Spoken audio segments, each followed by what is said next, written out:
SEO remains a very important aspect of content distribution, but the challenge is ensuring that if you've done all the heavy lifting to make your content get to rank high on the SERPs, you want to ensure that when your target ICPs find them, they don't just go through that content and bounce back. And that's what I'm going to be talking about in this lesson, how to avoid a problem called Pogo-sticking, or how to minimize it so that you can make the most of SEO, and you will do that through product-led storytelling. So specifically, you're going to learn 3 things today. You're going to learn how to use ideal customer profile relatable storytelling to craft content your target ICPs actually want to read and share. You learn how to weave your brand and product into that content to engage and show them, not just tell how your product solves their problems. And then finally, you learn how to persuade and convert. You already know about me. I'm not going to waste time with that. So to start with, what is the problem? And why is it important that you should make the most of SEO? Well, the problem is that most such experiences end in frustration. Just to bring you in on what I just said, imagine Sarah is a busy manager and she's searching for, say, how to improve email open rates. Now, notice what is happening here. As you can see from the arrows, she checked the first result, she goes back, she checked the second result, she go back, and on and on. Now, this is a problem, because what this signifies is that most times the results we find on the SERPs, either the content doesn't, like one way or the other, we don't find the content helpful, we go back to the SERP. So if you don't solve this problem, you will not be able to make the most of SEO, because it's not enough to just rank. If your target ICPs are not actually spending time on that content and they are always going back to the SERPs, then that's a problem, and we need to deal with that. And that's what we're going to do to try to reduce that frustration. So just to explain it, look, let's kind of zoom into what the journey of a frustrated searcher looks like. And specifically, there are 3 problems. So again, let's say Sarah, our fictional character, searches for how to improve email open rates. So the first problem that happens is that she clicks on the first result and she goes back, because one of the first problem we have is that the content doesn't resonate with who she is. So it's possible that the content may be valuable, but if the information in it doesn't resonate with her, with who she is, for instance, in this case, as a marketing manager, she may bounce back. So Sarah will click on the first link. She'll find the content generic. It's not tailored to her experience. It doesn't resonate with who she is as a marketing manager professional. So she goes back and clicks on the second result. So this time around, maybe the content resonates with her, but it's generic. The information doesn't address it doesn't address the specific problem that she wants to solve. Maybe it could be because the content just tries to define what is email open rate and, trying to regurgitate something she already knows. So she'll find it not relevant. She would go back again to the SERPs. By this time, she's frustrated, like you can see from the colors and the cries on her face. So she finally goes back to the SERP. Maybe this one resonates, is relevant, but it lacks depth. It's not offering actionable insights, and it doesn't give her a compelling reason for her to maybe actually read the content from beginning to end, and then see any need to sign up. So what is happening there is what is called Pogo-sticking. And as Rand Fishkin said, Pogo-sticking is if people click through to your site and click back their back buttons and look for another result, the search engines are going to catch on and you could fall in the ranking. So the need to solve this is very important, because 2 things are happening. So your prospects, 3 things are happening, by the way. You've worked so hard to ensure that your content ranks on the SERPs. Now, it's there. People go to search for it, the second thing. But when they search and find that content, they go back to the SERPs. Now, then the third thing will start happening. The search engines will start picking the signals that maybe this content is not relevant. Maybe it doesn't resonate with what people are searching for, and then they will bounce back. So that is what it actually means. That is what Pogo-sticking means. So that when people search for a search query, you don't want your content to rank but doesn't resonate with who the searcher is. You don't want your content to rank but is not relevant to the problems they're trying to solve. You don't want your content to rank but lacks depth and is not compelling or persuasive enough for them to take the next action. If you're able to solve these three problems with each content piece you craft, you would reduce or minimize pogo-sticking and increase the chances of making the most of your SEO efforts. So the solution to this is to use ideal customer profile relatable storytelling to craft content first that your target ICPs actually wants to read. Once you've nailed out and you've published that content and that content ranks, three things will happen. First, when your target ICPs find that content on the SERPs, immediately it is going to resonate with who they are. Secondly, it's going to be relevant to the specific problems that they want to solve. Like after resonance, it has to be relevant. And then finally, the content will be persuasive because they will see that, okay, it resonates with me, it's relevant, and I see a compelling reason for me to convert. So the question then is, how do you achieve those three things with each content piece you craft, optimize, and do everything possible to ensure it ranks on the SERPs? The first is ICP story scripts, and then the second is product-led storytelling execution. Let's jump right into it. So what are ICP story scripts? ICP story scripts combine buyer personas and jobs to be done to nail the who, what, and why of your target buyers. Then use that to develop scripts for anchoring the stories in your content so it resonates with the buyer, resonates with your readers, addresses their problems, and compels readership. Because by compelling readership, it becomes persuasive. So this is what it looks like visually. So most times we use buyer personas and just focus on who we are writing for and leave out the problems that they're trying to solve or the challenges that they have, whether it's internal or external struggles. Jobs to be done tries to capture this, but it still leaves out one thing, which is desired transformation. So people mostly take action when they see that taking this action will help them achieve a desired outcome or a desired transformation in their lives. How you demonstrate that is not just by telling them, but by showing them through your existing customers to show them that, okay, this is possible. It's something they're going to get. So ICP story scripts merges jobs to be done and buyer personas. So you know the who, what, and why. And then it breaks those who, what, and why into scripts, as the definition shows, that you could use for stories in your content pieces to resonate, be relevant, and compel readers to act. So let's go over to how you create ICP story scripts. Of course, if you're taking the course, you're going to get fundamental insights into how to do this, but I'm just going to summarize. So the key to creating ICP story scripts is to take a sample of your overall audience. So let's say you're serving CEOs, CMOs, and marketing managers. That means you break your audience into three. You have a bucket. So what you're looking here, just imagine is a bucket for your marketing managers. When you've taken a sample of all your marketing managers that you're trying to target, you look for those who are just fans and loyal brand followers.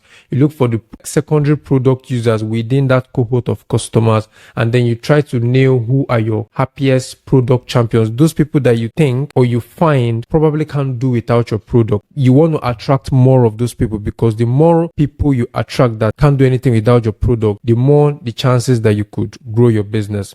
Now, once you do that, you take a sample, a segment of that, and then try to understand the who, what, and why. So what you do is, once you've identified your product champions, research, interview, and interrogate them to find out who they really are, what problems they want to solve, and why they will act now. Like, so what are their desired transformation that will be compelling enough for them to act?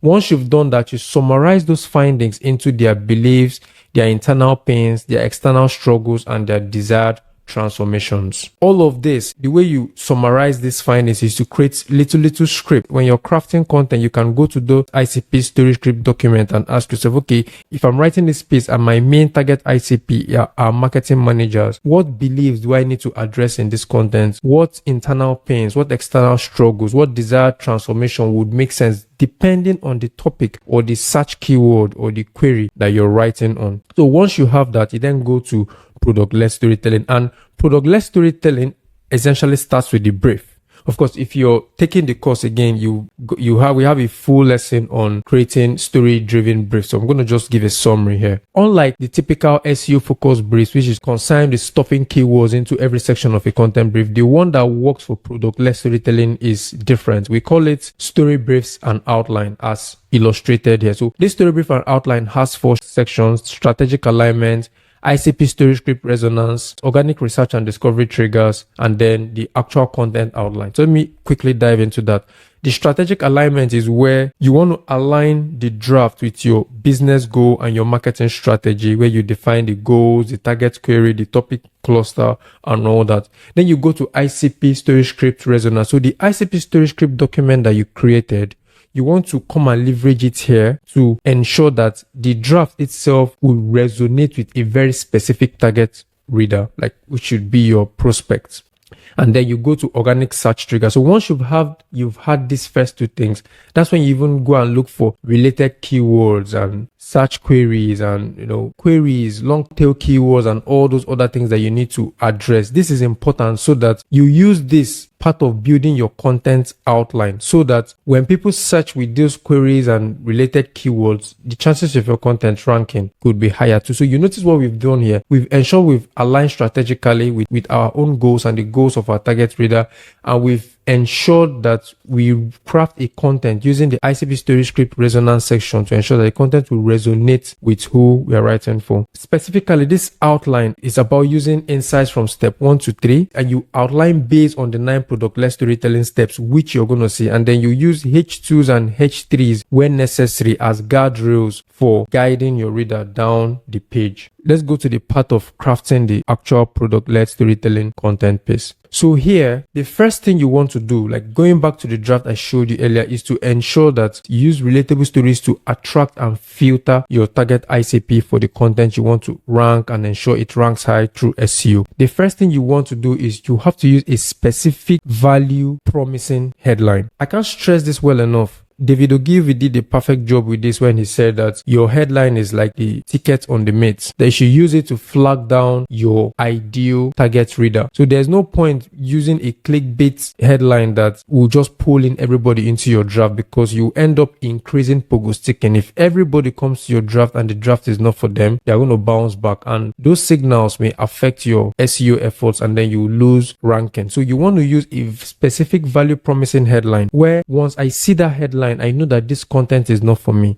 Once I see it, I know that this is for me, because that's how you use to flag down the ideal reader for your content. Now, once the headline flags them down and they come into your content, the next thing you want to do is to use a relatable story-driven intro. This is where resonance come in. Your intro should make the reader settle down and feel like this content is for them, irrespective of the whole search and whole SEO thing. So don't trade SEO for resonance. You have to strike a balance where if you need to put in the keyword in the first 100 words, as the case may be, but do not trade that for resonance, because if you do that, then they may bounce back and feel like this content is not for them because it won't resonate with them. The next thing is to call out the target reader. So if you flag down a prospect and they actually open your content, like they click through to your content, you use a story-driven intro to make them settle in and realize that this content is for them, the content resonates with them. You want to call them out, let them know that yes, they are the ones you wrote the content for. Those 3 things is the first phase that helps you to attract and filter.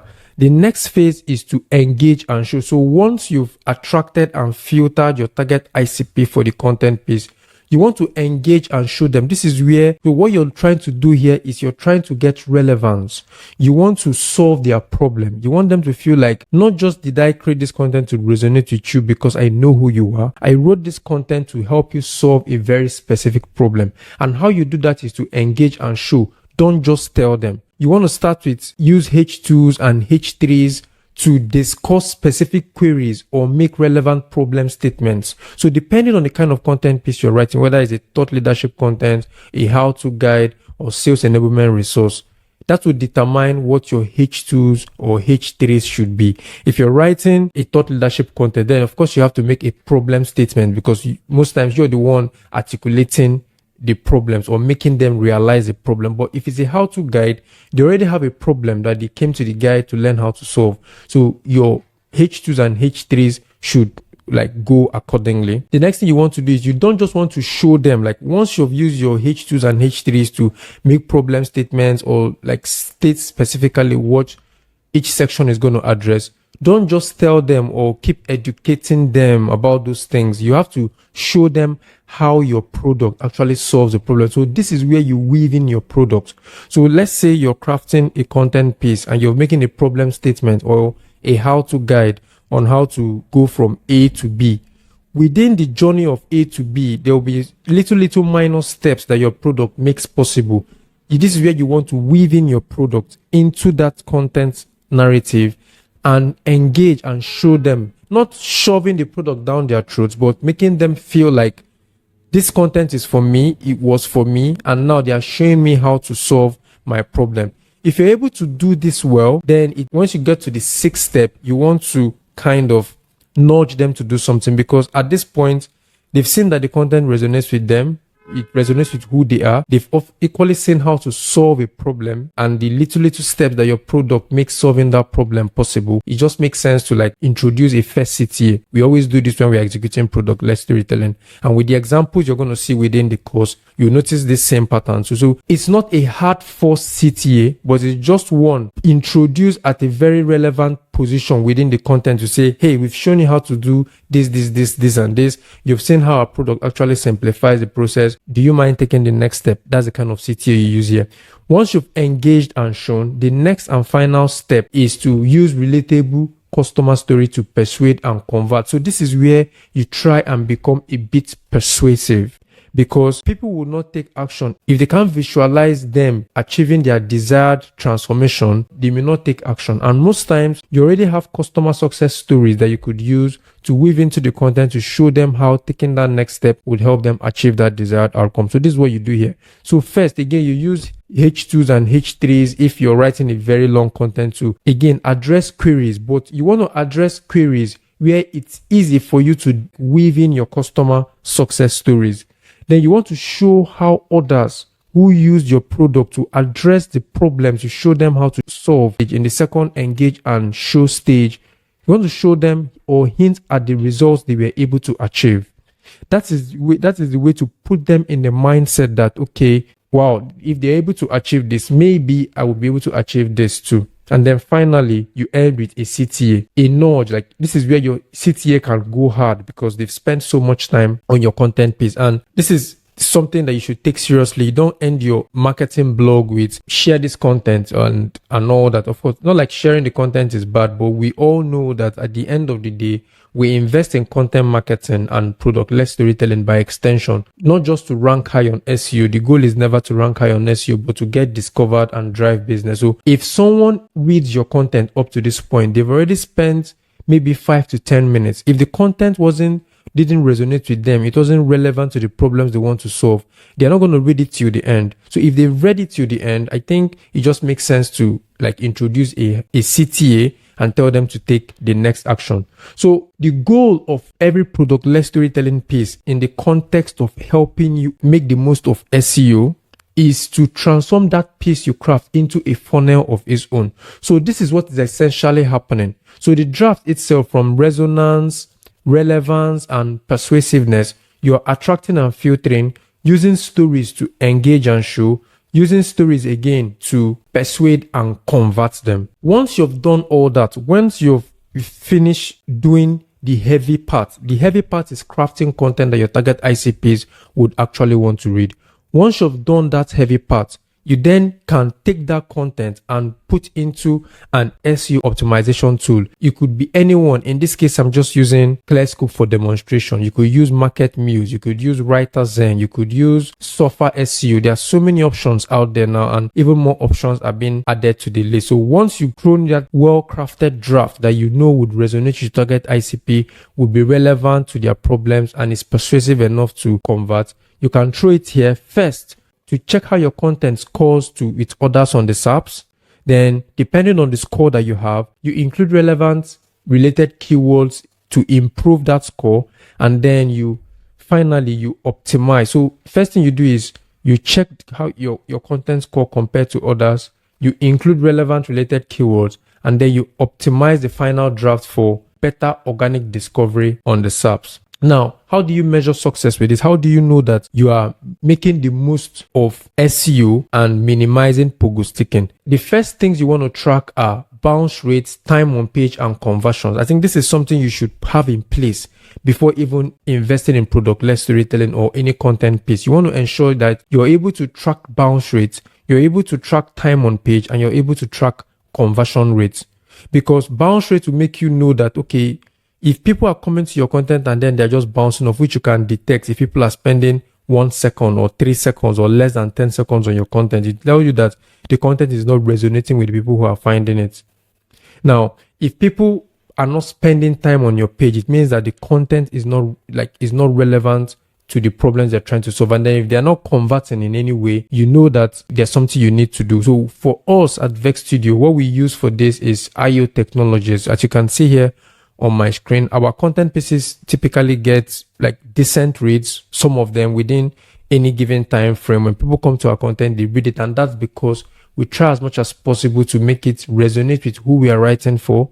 We try to make it relevant to the problems they need to solve, and then we try to compel them to act by being persuasive in the content pieces. And that's how we're able to get some of this high time on page, less bounce rates, and a few conversions, which I'm not going to share here for the sake of time. So how you analyze results is subscriber growth. So you track metrics and then you analyze results. So you analyze by subscriber growth, free users through trials, and sales demos. If people are subscribing to your newsletter, it means that maybe they're not yet ready to buy, but they love the content and they want more, so they'll subscribe. Then if you're selling a free product or a freemium product, if you do a good job with resonating with your target ICPs, being relevant to the problems they want to solve, and persuading them enough to convert, they're going to sign up for trials and freemium accounts. And then if you're doing a sales-led motion, they're going to book demo calls. These are how you analyze your results. So pitfalls to avoid to ensure that you're making the most of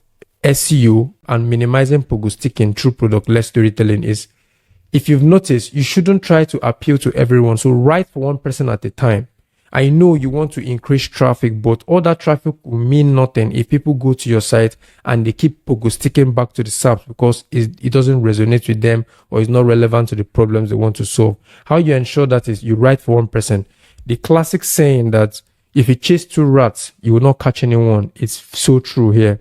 The next thing you want to do is avoid over optimization, where you're forcing in keywords over ensuring that you're telling a story that your target ICP would actually want to read. And then don't use forced narrative. Just tell your story, share experiences. If you have to tell some other person's story, don't claim another person's result. Just tell their own story. That way, people are going to relate with it and then they're going to read. And then finally, show and don't just tell, which is very important. Like whether you're talking about your product addressing the problem, show it. Whether you're talking about how other people were able to use your product to achieve desired transformation that will compel your readers to convert, don't just say it, show it. That's it for this bonus lesson. I think this should help you to make the most of the course that you're enjoying. And then if you have any other question or clarification, shoot me a DM in the community. And if you're watching this right now and you've not yet joined the product-led storytelling foundational course and community, please do so that you can contact me directly, ask questions, get clarifications, and get all other free resources that comes with the course and community. And then finally, if you want to take your product-led storytelling game to the next level, these are other resources that has helped me personally become a much better product-led storyteller. So you have Storyworthy by Matthew Dix.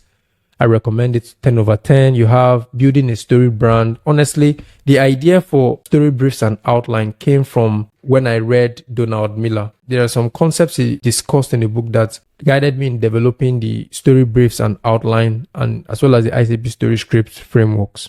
Then This is Marketing by Seth Godin. It's a very good book. I can grade this one an 8 over 10 when it comes to writing product-led storytelling, but it's a resource you should have. I think I have it somewhere here. I have all these books here. And then David Ogilvy, Confessions of an Advertising Man. Like if you're a storyteller or a marketer, you don't have these books, I would tell you to just please rush down to the library or the bookshop and get this. And then for further reading, you could check out the Vex Studio blog, and then Growing with Content, the Growing with Content show, where I interview SaaS founders and B2B marketing leaders to see how they've leveraged story-driven content to grow their product, grow their brand and all that. And then, of course, if you're yet to take the courses, you could check out the ICP story scripts and story briefs and outlines creation course, and then the product-led storytelling foundational course. So once again, if you have questions and all that, please do well to ask me in the community, or share your progress in the exclusive course chats, so that like other people taking the course, other people on this journey can help you through there. Finally, the whole idea with product-led storytelling is to help you overcome Pogo-sticking. And by overcoming Pogo-sticking, as you can imagine, you would make the most of SEO, because when you overcome Pogo-sticking, you attract and filter your target ICPs that should be resonant. You resonate with who they are. You engage and show them. So you attract and filter, you engage and show them, and then you persuade and convert them. That's what we all want when we craft content. That's what we want when we do everything in our power to ensure that our content pieces rank. And that's what you should be doing as well. Thank you so much for going through this bonus resource. Again, if you've not checked out the course, depending on where you're watching this, it will be linked in the description. And then if you're watching this from the community channel, kudos to you. Shoot me a DM and you have direct access to me. Cheers.